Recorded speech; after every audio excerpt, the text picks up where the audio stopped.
Mi esposo se enamoró de mi mejor amiga, pero él no sabía que ella y yo teníamos un pacto desde hace años. Nunca pensé que mi vida perfecta era solo un juego disfrazado de estabilidad. Me casé con Daniel hace 5 años. Él era todo lo que se suponía que debía buscar en un hombre: detallista, respetuoso, trabajador, y lo más importante, enamorado de mí. O al menos eso quería creer. Vivíamos en una casa que parecía sacada de Pinterest, con plantas que él regaba cada mañana como si de verdad le importaran, y una gata gorda que dormía entre nosotros cada noche. Yo cocinaba los domingos, él arreglaba lo que se rompía, y juntos teníamos ese tipo de vida que la gente envidiaba en redes sociales. Y luego estaba Emma, mi mejor amiga desde los 11 años. La clase de amiga que no necesita pedir permiso para entrar a tu casa, que te conoce la talla de brasier y la forma exacta en la que cortas los tomates. Emma ha estado en todos los momentos importantes de mi vida: cuando perdí a mi papá, cuando me aceptaron en la universidad, cuando Daniel me pidió matrimonio. Ella fue mi dama de honor.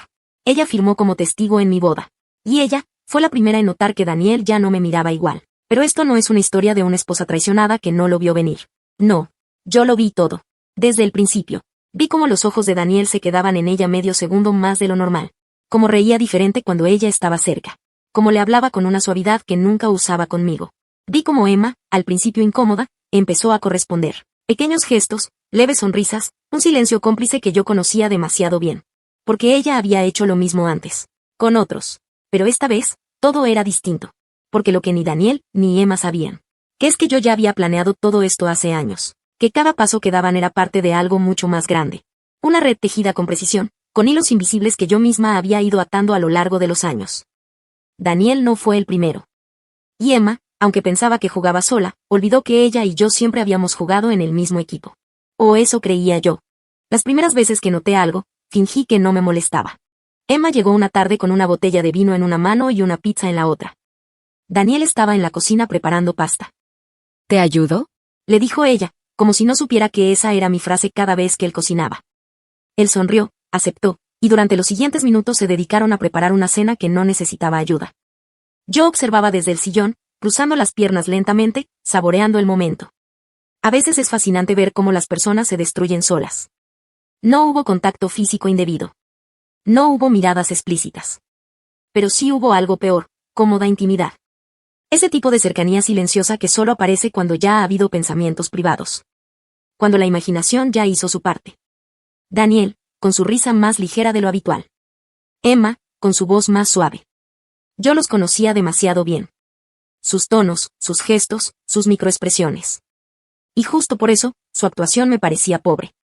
Una noche, después de que Emma se fue, Daniel y yo nos metimos a la cama. Él encendió el televisor sin decir una palabra, como si nada. Como si no hubiera notado que yo estuve allí, mirando todo. Lo observé en silencio. Su mandíbula apretada. Sus dedos inquietos sobre el control remoto. Entonces lo dije. Emma se ve diferente, ¿no? ¿Qué? Respondió, fingiendo distracción. Más guapa, como que cambió el peinado o algo. No me fijé. Dijo él, demasiado rápido. Bingo. A partir de ahí, empecé a dejar pequeñas bombas de tiempo. No confrontaciones, no gritos. Eso sería estúpido. Solo insinuaciones que plantaban duda, incomodidad y, sobre todo, culpa. Una tarde, cuando Emma pasó por la casa, dejé a propósito una blusa suya doblada en nuestra habitación. ¿Esto no es tuyo?, le pregunté frente a Daniel. Ella se congeló un segundo antes de reír. Pensé que la había perdido. Daniel fingió que no escuchaba. Pero bajó la mirada. Otro punto para mí. Mi favorita fue la escena de la taza. Tengo una taza blanca que dice: la confianza se construye con verdad, y se destruye con silencio. La dejé sobre la mesa del comedor, justo el día que Daniel trabajó desde casa y Emma vino a dejarle unos documentos. Salí temprano esa mañana, pero regresé antes de lo planeado. Emma ya se había ido. Daniel estaba raro. Como si acabara de correr una maratón emocional. Y la taza estaba lavada. Como si alguien se hubiese sentido demasiado aludido por la frase. A veces me preguntan por qué no los enfrenté directamente. ¿Por qué no hablé? ¿Por qué no grité? La respuesta es sencilla: porque no soy víctima. Nunca lo fui. Lo que Daniel no sabe es que el tipo de mujer que se queda callada no es siempre la más frágil. A veces es la más peligrosa. La que está observando, procesando, anotando cada error en un cuaderno invisible donde la justicia no se grita, se ejecuta. Y Emma. Emma olvidó quién le enseñó a jugar este juego. Olvidó quién fue la primera en manipular a un hombre solo con una sonrisa. Olvidó que fuimos nosotras quienes creamos las reglas. Pero ahora, parece que quiere romperlas. Y cuando alguien rompe las reglas, el juego se convierte en guerra. Emma y yo hicimos nuestro pacto en el estacionamiento de una clínica ginecológica. Yo acababa de salir de una consulta para interrumpir un embarazo no deseado. Tenía 20 años. El padre era un tipo mayor, encantador, manipulador y sí, casado. Emma me acompañó, me sostuvo la mano mientras lloraba y me repitió algo que luego escribiríamos como la primera regla del pacto. Nunca más llorar por alguien que no lloraría por nosotras. Ahí empezó todo. No fue una decisión maliciosa. Al principio solo era un intento desesperado de sobrevivir emocionalmente. Después de tantas decepciones, traiciones y mentiras, aprendimos a ver los vínculos amorosos como un tablero. Un juego, donde cada persona tenía un rol, y nosotras habíamos sido peones demasiado tiempo. Así que diseñamos nuestras propias reglas. Una especie de código no escrito entre dos mujeres heridas, inteligentes, y sí, peligrosamente buenas leyendo emociones ajenas. Las reglas principales eran simples. 1. Los hombres no eran objetivos, eran sujetos de estudio. Analizábamos sus patrones, sus respuestas ante ciertas frases, cómo reaccionaban ante el rechazo o la validación. Los clasificábamos por tipos, como si fueran especies. 2. Nunca enamorarse al mismo tiempo. Siempre una observaba y la otra jugaba. Turnos. Como una coreografía bien ensayada. Esto evitaba celos, competencia, y mantenía el control en nuestras manos. 3. Toda información recolectada debía compartirse. Conversaciones privadas, gestos, miradas. Todo se decía. A veces nos grabábamos audio describiendo en detalle lo que habíamos visto o sentido en una cita. Teníamos un archivo secreto con apodos para cada hombre. 4. Ninguna relación podía ser más importante que la amistad. Éramos nosotras antes que cualquier otro. Y si alguna rompía esa regla, el pacto se consideraba roto para siempre. Algunos dirían que éramos crueles, que jugábamos con sentimientos reales. Tal vez. Pero lo cierto es que en la mayoría de los casos, ellos también lo hacían. Solo que sin arte, sin conciencia, sin estilo. Nosotras convertimos la manipulación emocional en una forma de defensa. En una ciencia. Y durante años funcionó. Hubo historias divertidas. Un tipo que le escribió poemas a Emma mientras me pedía fotos a mí. Otro que lloró al descubrir que estábamos jugando con él, después de haberle sido infiel a su esposa 2 veces. Teníamos 1000 anécdotas, 1000 triunfos. Y cada vez que ganábamos, sellábamos la victoria con un brindis y una frase. No fue personal, solo estrategia.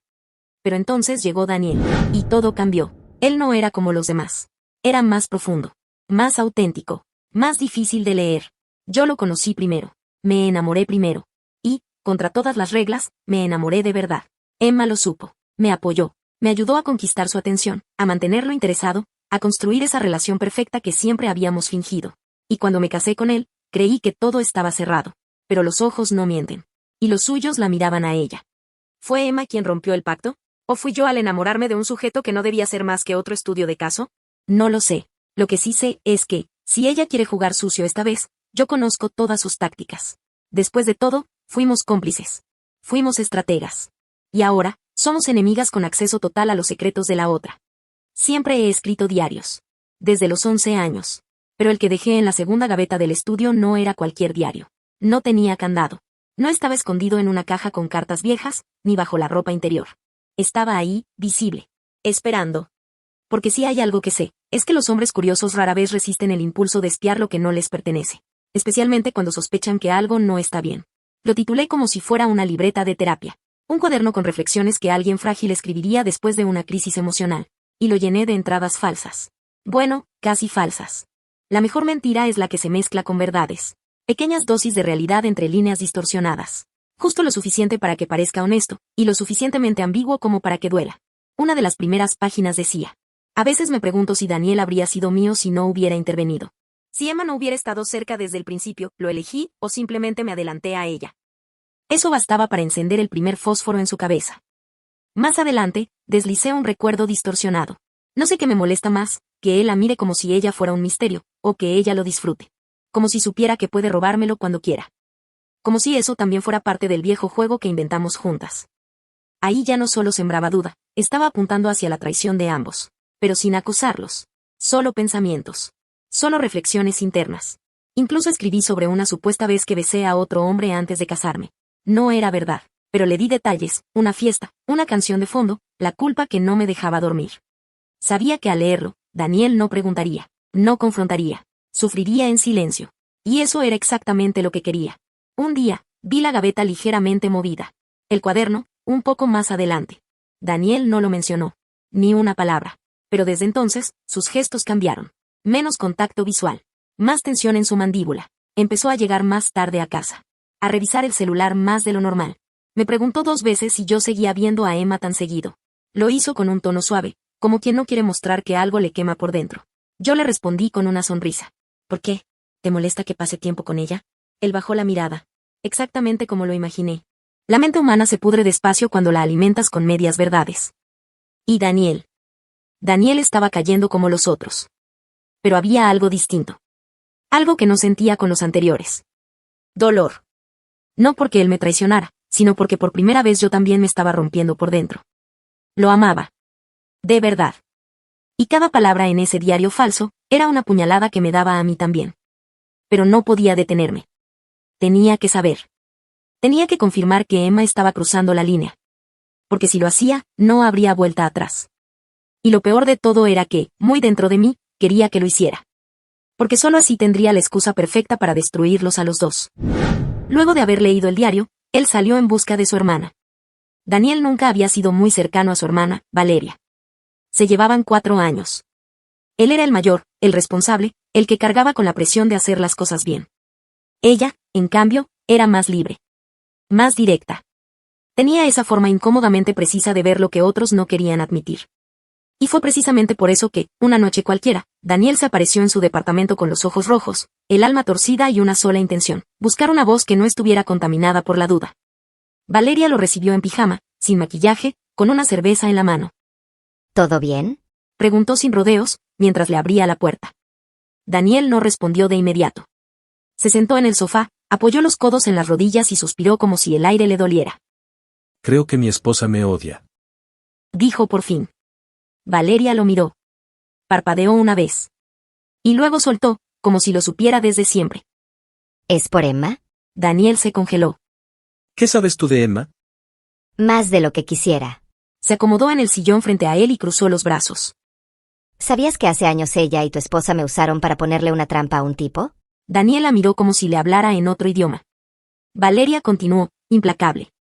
Yo tenía 20 años. Ustedes recién estaban saliendo. Yo estaba saliendo con un tipo mayor, casado, todo mal. Un día, Emma me invita a una fiesta, me emborrachan, y al final de la noche, él aparece. Como si todo estuviera planeado. ¿Planeado? Repitió Daniel, aturdido. Sí, Daniel. Tu esposa y Emma querían comprobar si él era capaz de traicionar, así que usaron mi historia como campo de pruebas. Querían ver si el patrón se repetía. Lo empujaron, lo expusieron, y cuando todo explotó, lo dejaron solo. Y yo también. Solo fui parte de su experimento. Daniel se llevó las manos a la cabeza. No podía procesarlo. ¿Por qué nunca dijiste nada? Valeria sonrió con tristeza. Porque me dieron una lección. Dura, pero efectiva. Desde entonces no dejo que nadie me manipule emocionalmente. Ni siquiera tú. El silencio se instaló entre ellos como una presencia incómoda. Daniel tragó saliva. Sus pensamientos volaban en círculos: el diario de su esposa, las sonrisas de Emma, los silencios compartidos, los recuerdos retorcidos. Todo comenzaba a encajar. Todo dolía más de lo que imaginaba. ¿Tú crees que están jugando conmigo también? Preguntó, en voz baja. Valeria lo miró a los ojos. ¿Tú crees que no? Daniel salió del departamento más confundido que nunca. No podía evitar pensar que todo lo que había vivido con su esposa, las citas, los viajes, los silencios compartidos, el amor, incluso la intimidad, podía haber sido parte de un guión más grande. Y lo peor no era eso. Lo peor era que una parte de él no quería dejar de amarla. Porque si todo fue una mentira, significaba que nunca tuvo nada real. Y eso, para alguien como él, era más aterrador que la traición.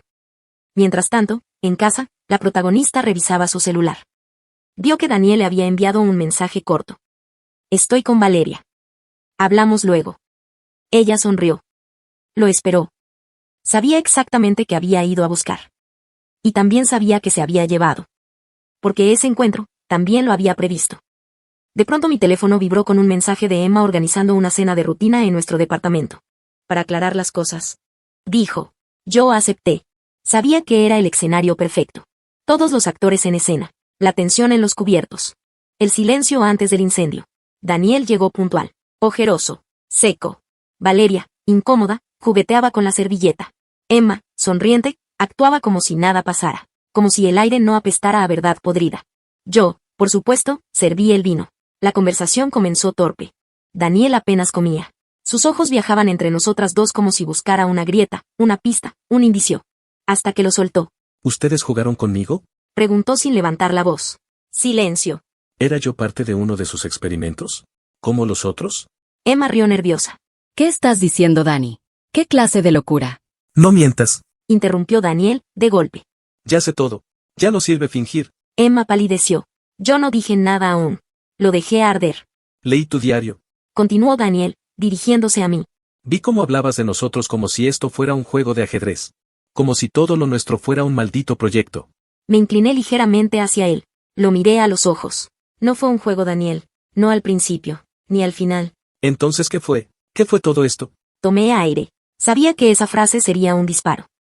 Fue un experimento emocional. Una forma de entender cómo funcionan las emociones reales, cuando una deja de fingir. ¿Y yo qué era? ¿Una rata de laboratorio? No.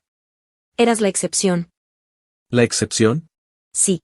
Porque contigo, me rompí. Me enamoré de verdad. Y cuando eso pasó, Emma se sintió traicionada. Todos voltearon hacia ella. ¿Qué? Ahora resulta que yo soy la villana. Emma se levantó, furiosa. Todo esto lo hicimos juntas. Fue idea tuya. Tú me metiste en esto. Y tú rompiste el pacto. Dije, casi en un susurro. Tú lo rompiste primero. Te enamoraste. Querías quedártelo. Lo convertiste en tuyo. Dijo Emma. Yo te elegí antes que a cualquier hombre. Le recordé. Tú fuiste primera. Siempre fuiste primera. Tú lo rompiste primero. Te enamoraste. Querías quedártelo. Lo convertiste en tuyo. Emma empezó a llorar. No de culpa, sino de rabia. De esa clase de dolor que viene cuando una máscara se cae frente a todos. Daniel se levantó. No sé qué es peor, si haber sido engañado, o haber amado tanto a alguien que me manipuló con tanta precisión. Valeria se acercó y le puso una mano en el hombro. Emma la apartó. Yo no me moví. Daniel nos miró por última vez. ¿Sabes qué es lo más triste? Dijo mirándome. Que si te amé. Y si me lo hubieras dicho todo desde el principio, quizás habría elegido quedarme. Se dio la vuelta y se marchó. El silencio fue absoluto. Emma agarró su bolso y se fue sin despedirse. Valeria se quedó unos segundos más. Me miró con compasión y decepción al mismo tiempo. Eres brillante, pero estás sola. Y así quedé. Sola, en una sala llena de platos fríos, con la copa de vino en la mano y la cabeza incendiada. No lloré. No esa noche. Pero en algún rincón oscuro de mi pecho, algo se quebró definitivamente. Por primera vez en años, no sabía si esto fue una venganza emocional o una liberación. Solo sabía que había ganado. Y aún así, me sentía vacía.